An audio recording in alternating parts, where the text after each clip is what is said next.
Hello, friends. How are you today?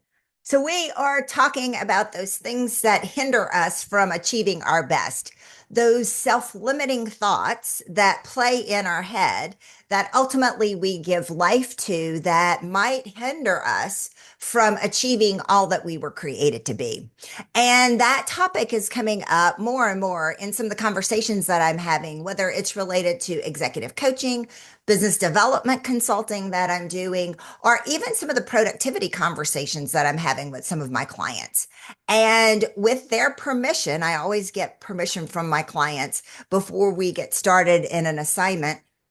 When I see something, I say something, and I serve as a mirror to my clients. So, with their permission, I point it out to them. I'm like, this topic, those words that you were telling yourself, that actually has come up 3 times in this one hour session. Let me challenge you to take those words out of your vocabulary. And some of the words that I'm hearing are some things in terms of I'm anxious or I'm nervous or I'm tired or I can't do it or I'm stupid or yes, I have heard that before. And really, I like to stop my client and say, especially if they've done it over and over again, especially with a word as powerful as that word stupid, I like to stop them and really challenge them in terms of what other word might they use and telling themselves specifically. Look, we all do it. We all have those triggers that get to us that actually we recur in our heads. It's actually trying to stop it when it's happening. So then that way we don't go too far down a path and it hinders us.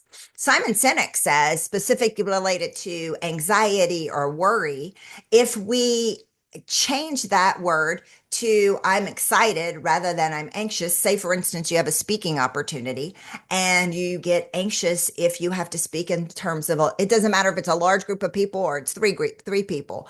It is those things that imposter experience that we might be telling ourselves that we're not capable and who am I to show up this way and all the stuff. And it's changing it. It's the same kind of energy to say, I am anxious as it is to say I am excited. So if we just change it in our head, and even if you have to go to the bathroom and say, I'm excited, I'm excited, I'm excited, then ultimately you rally yourself to be able to do whatever it is that you need to do. Same thing with tired. And I'm not saying tired. Some people are tired. I get it. Some people are chronically tired, and I'm not talking from a medical condition standpoint.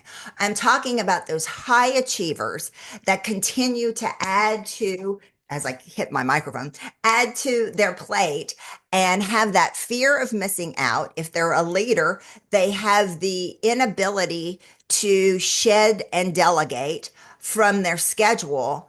And so constantly they're telling themselves, I'm tired, I'm tired, I'm tired. I used to do that when I was a teenager. And I'm like, I'm tired. And I was growing. And I was really busy. But my mom used to say, well, if you keep telling yourself you're tired, you're going to be tired. And there is some truth to that. So if we are tired, it's owning the rest that we need, giving ourselves that space that we need to just sit and soak, but then also being mindful of what words are we using that actually energize and get us passionate and motivated about what we are ultimately doing.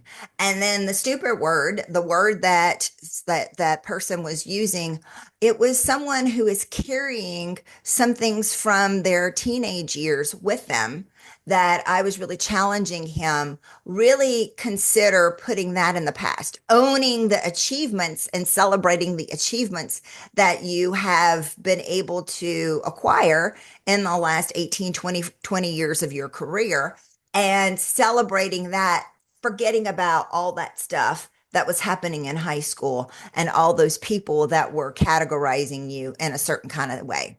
You've achieved all that you've achieved here. No, and you couldn't have done that if you were, let's use the S word, specifically around that. So, what are you telling yourself?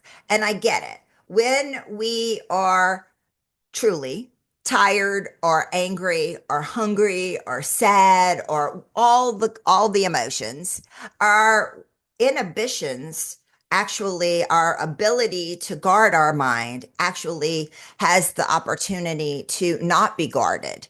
And we start to tell ourselves and get that way. And it happened to me. It happens to me, like I said earlier, but it happened to me specifically 5.5 years ago when I was going through a very medically challenging time with my husband's health. And I was tired and I was trying to find the other side for us to get to.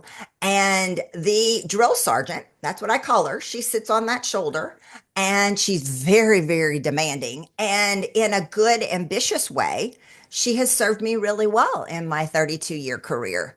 But in a time when I needed her to give me a little bit of grace, she wasn't that nice. She was pounding me. I can't believe you can't do this. I can't believe you almost fell asleep in this meeting. I can't believe you did this and that and whatever. And literally, I had to have some friends pop me out of it and say, you're being a little bit too hard on yourself. And that's when I had the visual. I created the visual of that drill sergeant. And so when she's being too hard on me, I just kind of flick her off. She always comes up when she's trying to tell me that I'm not doing enough. I'm not enough.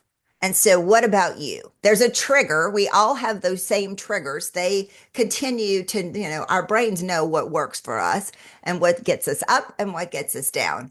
And so, it's paying and being mindful to that and then knowing what are you going to do to get yourself out of it? It happens to us all. So hopefully you will have some realization about it and stop those hindrances to that prohibit you from achieving all that you need to be. You take good care. If I can help you in any way about this or anything else, don't hesitate to reach out and I will see you soon.